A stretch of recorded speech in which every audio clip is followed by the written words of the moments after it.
It's time to break down the biggest stories of the day. This is the top 3 stories of the day on KSLSports.com. On 97.5, the KSL Sports Zone. Oh, don't give me that, Scotty G. Dude, Kevin's coming on today. That's a big deal. His appearance on the station will not be brought to you by University of Utah Health. University of Utah Health, hope is in our DNA. Learn more at uofuhealth.org. But when I think of hopefulness, I think of Kevin Graham. Kevin was telling me he hasn't done a sports radio show in quite some time because he's been in programming. Let me just say, I think he's like saved a decade's worth of just A material. And he's just going to go, like you've seen the howitzer in the Old West movies. You know what I'm talking about with the like crank? That is going to be Kevin with the hot takes today. I'm expecting at least like 15 to 18 by the first half of the first. He's going to cover everything that has happened over the past like 13 years. You have to be careful getting the ball rolling because you're not going to stop it. You know, you have to keep him slow down a little bit. Oh man, he's the best. Keep the leash on him. Excited to hear that coming up from noon to 3. So stay tuned for Kevin coming from old North Carolina. Excited to hear it. Love Kev.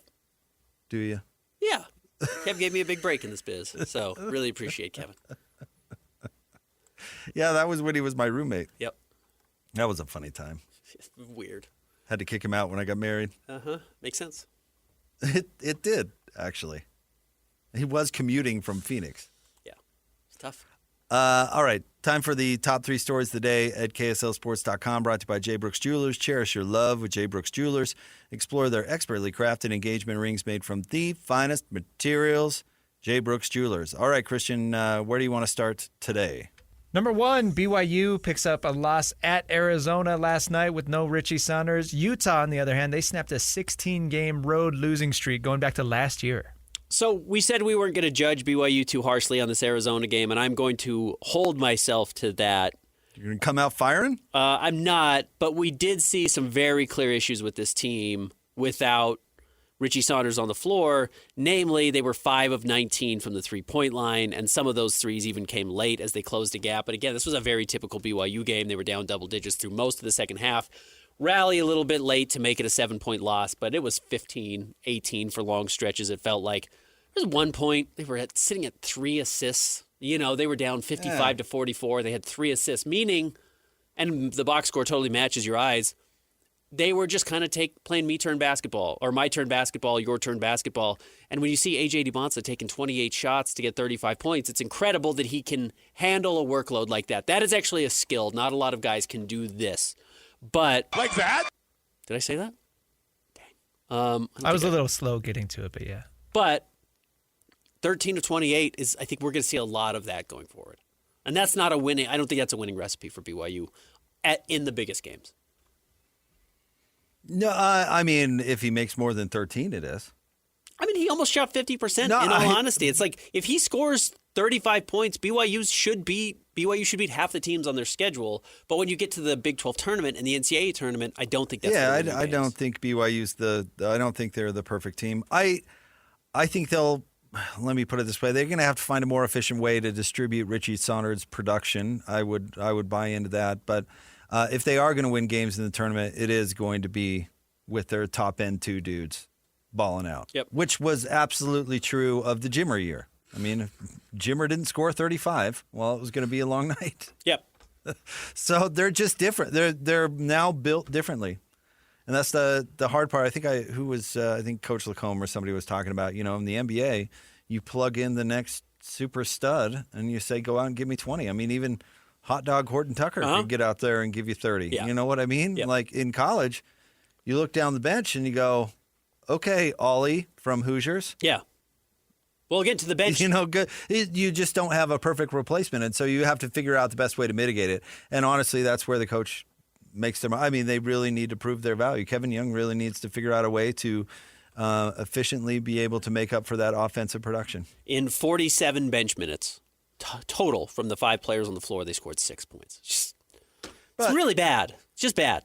But if your guy's going to take 28 shots, you better be scoring 45 points. Yeah, or everybody else better be grabbing 6 or 7 rebounds. That's got to be the case. Everyone else has to adopt a role that we're rallying around AJ being AJ, and we're going to find a way to win the game otherwise.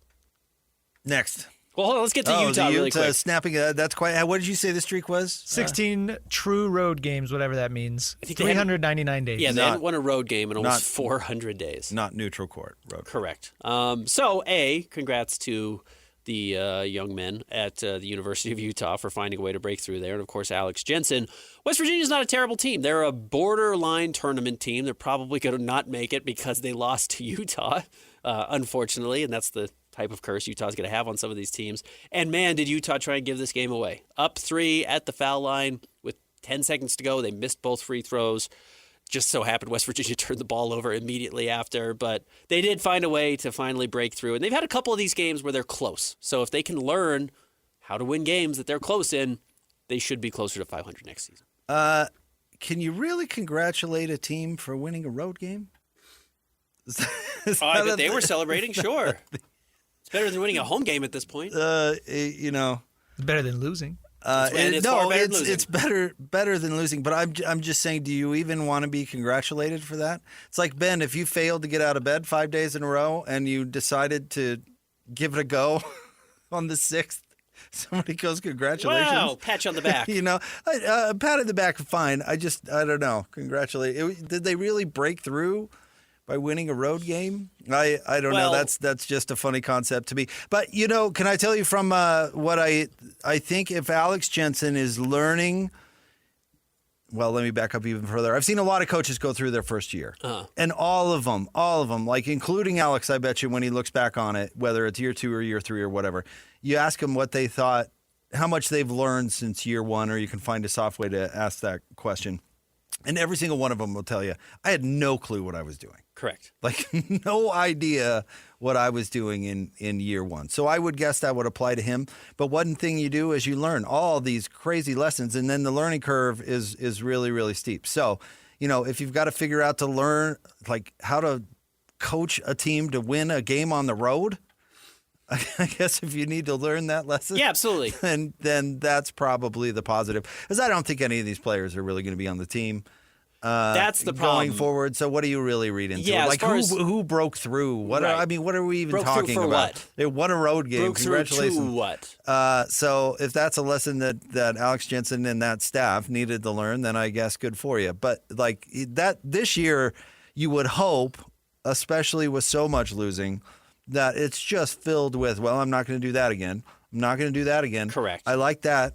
That was pretty good. This team over there whooped us with this, so I'm going to put this in the offseason. I mean, all that stuff, let alone all the stupid bureaucracy stuff that comes along with being a head coach in college sports these days, where you have to be a song and dance guy, and you have to sell cars, and you have to make appearances, and you have to please boosters and all this other stuff that you're just learning and drinking through a fire hose. You hope that process is going well. Yep. Totally with you. You learn what you can't trust your players to do, so you learn where to not trust them going forward. I would like to congratulate Christian for putting his clothes on not backwards. Yeah. My daughter Maggie went to school with her shoes on backwards today.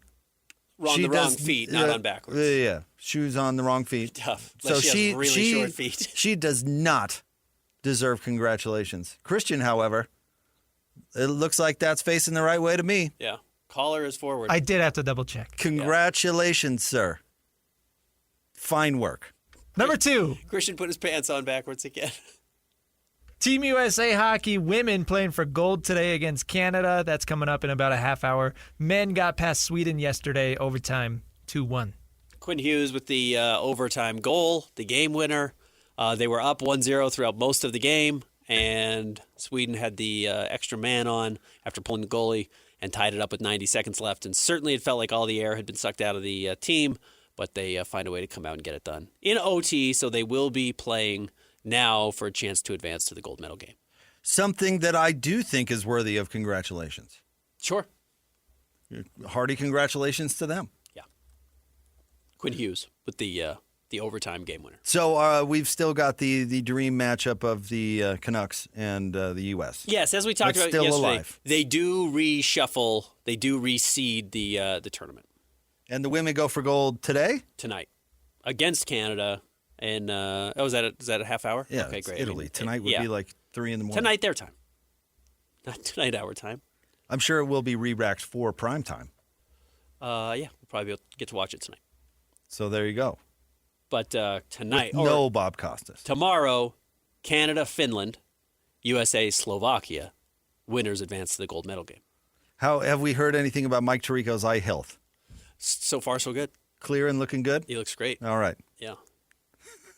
He does a good job. I like Tirico. Mike's good. Yeah, he's a real talent. It would be who was the big-eared guy that I was just watching on Siciliano? I've never thought he's good. What's he on? He used to be the NFL Sunday ticket guy. Oh, yeah. Andrew Siciliano. And now he's on Peacock doing Olympic coverage. Just, you know what? Just put Tirico on all of it. Sure. Like be weird day to be shift, known as night the big shift. ear guy. Be weird. How else would you remember No, that it's guy? kind of it's almost like Anthony Davis in the unibrow. Well, it's the Like, jelly roll don't, thing. Don't get rid of it. Or Michael Strahan's gap in his teeth. Yeah. Just don't get rid of it. But yeah, jelly roll. You can't do that, dude. Yeah, your name should be string cheese now. It's like it doesn't really make sense. You're just a skinny little guy. The one time I saw Blues Traveler Yeah. Okay. was I know at where we're going. it was at the Gallivan Center, and it was right after he got his bypass procedure. Uh-huh. John Popper, that is Yeah. the harmonica and player. listen, it was a fantastic show that I enjoyed every second of. He still had the lungs for it. But it was really weird seeing a rail thin John Popper up Yeah. there. Right. You go and see Bachman Turner Overdrive. You want to see the world record twins on motorcycles. You don't want to see a bunch of skinny guys up there jamming. I want a party animal. Again, good for him. I hope he's more healthy and all that good stuff. But it was very strange. Yeah, I want the ponytail. I want the ammo belt full of harmonicas, and I want him strapped onto a big fat guy. That's the show. That's the show. That's what I'm That's the paying act. for. What's next? Number 3, this Darryn Peterson situation continues to be just bizarre. He had 23 points last night, but seems like he pulled himself out of the game 2 minutes into the second half and did not come back. He had 23 points in 18 minutes. He hits the three. He looks right over at Bill Self and says, pull me out of the game. They pull him out of the game. He doesn't play. Bill Self clearly had some frustration after the game, saying, I thought he was going to have thought he was on was putting together a pretty good game there. I don't know what happened. He thought he was going to have him out for the rest of the night. I'm excited to talk to Kristen Peak about this coming up in 20 minutes, our draft expert. I don't know. Can you just not draft this guy because he's going to pull himself out of every game at halftime? It's the weirdest thing I've seen in the draft for a player who is otherwise so obviously the number one pick in the draft. I get the impression this is like a I don't know, for lack of a better, like a power play. I wonder if that's the case. And I'll play when I dang well please. And in fact, I'm going to make the argument that I'm conserving myself for the NBA by not taking too much tread off the tires here in my lone college season here at Kansas. And by the way, I am a bigger deal than you, Bill Self. Yeah. So you'll bend to my will, which I do find kind of funny because I'm sure Bill Self has the biggest ego in the state of Kansas. So it is kind of funny that he has to even bite his tongue and mildly criticize a player that refuses to go in the game. Can you imagine how much a crusty old coach like Bill Self hates that? Yes. It's got to be the worst thing he's dealing with because there is not a more talented player in the country. Hey, we got to win this one. Get in there and make a play. Nah, I don't think so, man. Check my contract. Oh, I bet he hates that with the fire of 1,000 suns. He's played in 15 games this year. He averages 27 minutes a game. He's averaging 20 points, 3 rebounds, or just under 4 rebounds. He's not a great playmaker. He's only at 1.5 assists, but he's probably a better playmaker once he gets to the NBA than he's shown.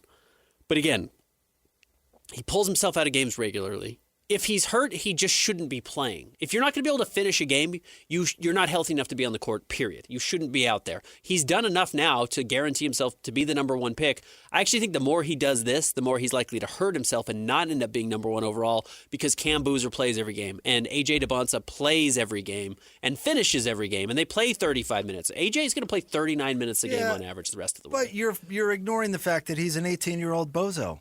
You could have said all that stuff about DeMarcus Cousins, for example. Probably, if yeah. he just put his head on straight or whatever. I'm sure he had a zillion Ben Andersons in his ear saying, "Hey, dummy, you're costing yourself a bunch of dough." Yeah, how absolutely, much did of course. How much did that matter? So that's my question. And he did get drafted in the top 10. But the thing is if you ever solve that problem, you have the best player in the league. Correct.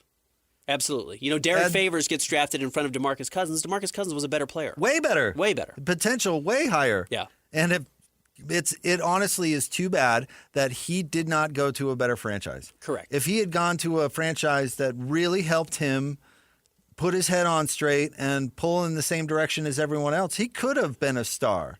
But Sacramento certainly, well, they're not that now, and they certainly were not that type of franchise then. But teams will always say that. Yes, absolutely. They will always say somebody in the top 3, if you don't even want to say number 1. And we'll talk to Kristen about this. Said, well, wait till he gets under our umbrella.